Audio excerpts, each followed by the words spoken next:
The young woman recounting this experience makes it clear that the incident did not happen to her, but to her mother many years before she was born. She anticipates that many people might consider this story an invention or something fantastical, but she assures that it is a true account. It is up to each person to decide whether they want to believe it or not.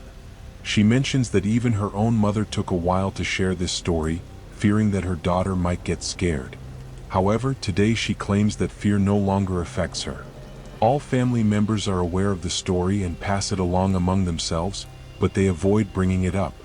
She does not understand why, as she finds the narrative fascinating. The event took place many years ago, before she was born. Her mother, her grandmother, her mother's mother, her uncle, and a friend were on a trip to Charlottesville, a small town in rural Virginia. On the day they were preparing to return home, her uncle suffered a strong electric shock. He stated that he did not feel fit to drive, but since he was the group's designated driver, this complicated the situation. Only her mother and the friend were aware of the shock and chose not to tell the grandmother, as she would certainly insist on postponing the trip. To avoid this, they made up a story and switched drivers so they could return the same day. Charlottesville is about 3 or 4 hours from North Carolina, so they decided to leave during the early hours to arrive in the morning. At that time, and perhaps even today, the roads were poorly lit. The only light available was from the moon and stars, which did not help much. Even so, they continued their journey. After about an hour on the road, they spotted a car stopped on the shoulder. A man was waving for help. At that time, roadside robberies and kidnappings were uncommon, so they decided to stop and see what had happened. The man was with his wife and young daughter. He explained that their car had run out of gas and asked if they could lend him some. Her mother stopped the vehicle and agreed to help. While transferring fuel from one car to the other, the rest of the family also got out and began interacting with the man's family. After completing the transfer, they remained by the roadside, talking for a while. It was then that something disturbing happened. As they chatted, a young woman walked alone down the road. She was dressed entirely in white, but it was not the traditional ghostly dress from urban legends. It was just regular clothing, only white. With her head lowered and completely silent, she continued walking, disappearing into the darkness. Everyone looked at each other, suspicious and slightly frightened, but in the end, they decided it was time to continue their journey. The man thanked them for the gas, got into his car, and drove away.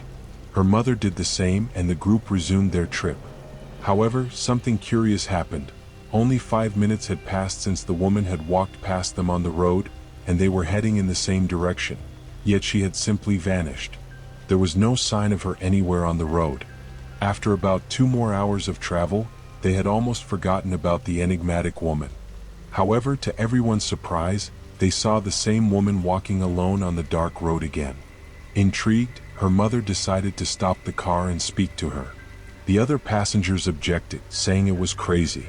However, her mother, stubborn and full of curiosity, ignored their protests and stopped anyway. Since she was the one driving, the decision was hers. She slowed down, approached the woman, and called out to her. The young woman had long, straight black hair that reached the middle of her back. As soon as the car stopped, she slowly approached the driver's window and leaned in to look inside. At that moment, fear consumed everyone. The young woman's body appeared to be around 23 years old, but her face was that of an 80-year-old woman or older. Imagine the scene.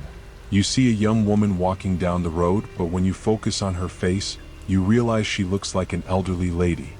The straight, lifeless hair made the image even more disturbing. Everyone in the car froze except for her mother, who had the courage to ask, "Where are you going, ma'am?" The woman replied calmly, "I'm going to North Carolina." So her mother offered her a ride. This time the other passengers did not stay silent. "For God's sake, don't give this woman a ride." They were in total panic. But her mother insisted, "Come on, that's rude. We should offer her a ride." However, there was another problem. The car was full and only one seat was available. No one wanted to sit next to her.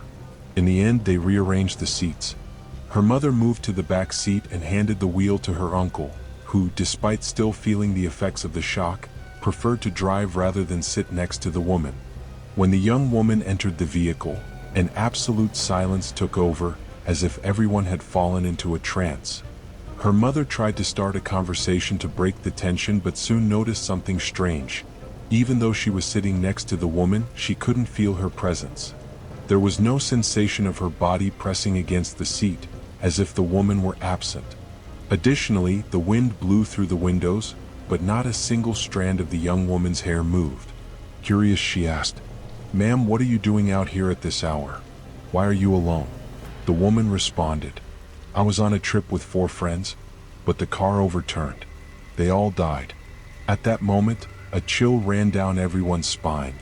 Her mother, gathering courage, asked, "Excuse me, but have you passed away?" It was the only time the grandmother spoke up. "Girl, what kind of question is that?"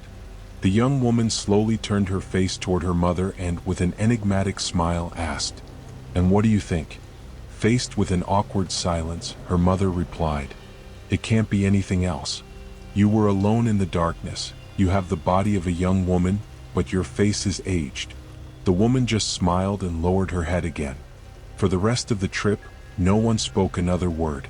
When they arrived in North Carolina, the woman pointed to the place where she wanted to get off. It was an ordinary street corner, nothing remarkable. She got out of the car and walked away until she disappeared around the next street. However, as soon as she left, it suddenly started raining.